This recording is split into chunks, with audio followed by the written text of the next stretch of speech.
महात्म का दूसरा भाव यहां से शुरू हुआ, जहां पर धुंधुकारी की कथा सुनाई गई। आत्मदेव नाम के ब्राह्मण थे, उनके कोई संतान नहीं थी, जिससे वो बड़े दुखी थे। हट करने लगे, जिद करने लगे। तब संत ने एक फल उनको दिया और कहा अपनी पत्नी को खिलाना, और 5 नियम बता रहा हूं, ये नियम 1 साल तक पत्नी करेगी तो गर्भ से एक सुंदर बालक जन्म लेगा। 5 नियम तो बहुत दूर की बात, पत्नी ने फल खाया भी नहीं, गैया को खिला दिया। स्वयं एक अपनी सहेली का पुत्र अपना मान करके घर पर रख लिया। गैया के सहजी 5 नियम पूरे हो गए थे और फल भी खाया था, तो गर्भ से एक दिव्य बालक जन्मा, जिनका नाम था गोकर्ण। धीरे धीरे दोनों बालक बड़े हुए। धुंधुकारी महादुष्ट हुआ। माता पिता से विद्रोह करने वाले बालक, ध्यान से, यहां तो कोई बैठा नहीं होगा लेकिन जो सुन रहे हो, माता पिता से विद्रोह करने वाले बालक, उनको मृत्यु के पश्चात प्रेत बनना पड़ता है, उनको प्रेत योनि में जाना पड़ता है। और जीते जी बालकों से विद्वेष करने वाले माता पिता, वैसे तो होते नहीं है पर आजकल कलयुग है, कुछ कह नहीं सकते, उनको भी कहीं ना कहीं प्रेत बनना पड़ता है।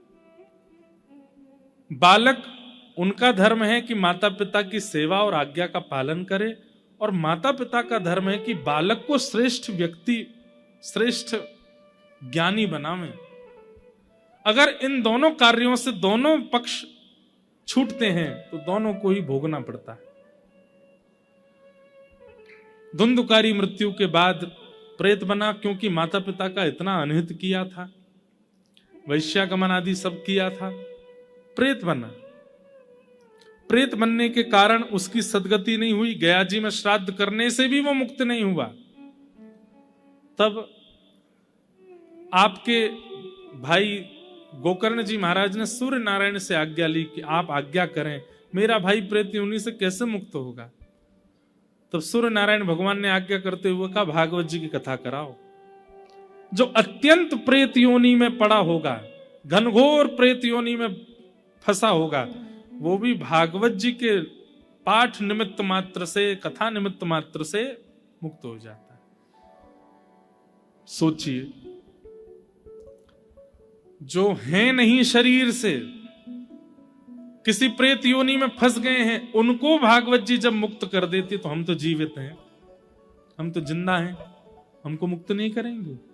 निश्चित मुक्त करेंगे। प्रेतों को मुक्त करने की सामर्थ्य जब भागवत जी में है, तो जीवित को तो परम पद ठाकुर जी प्राप्त कराने की पूर्ण सामर्थ्य भागवत जी में है। ऐसी भागवत जी का आश्रय लेना चाहिए। इस प्रकार भागवत जी का महात्म कहा गया। आज के महात्म के भाव को हम यहीं विश्राम देते हैं। समय भी बहुत हो गया, हम लेट भी आए। हमें ये चिंता ज्यादा है कि जितना विलंब हम करेंगे, आप लोगों को घर पहुंचने में उतना विलंब होगा, इसलिए हम समय से कथा को आज यहीं विश्राम देते हैं। कल प्रथम स्कंद से कथा का प्रारंभ होगा। आप सब लोग समय से ही आइए, खूब प्रेम से आकर के कथा श्रवण कीजिए। आज के प्रथम दिन के भाव को हम यहीं विराम देते हैं।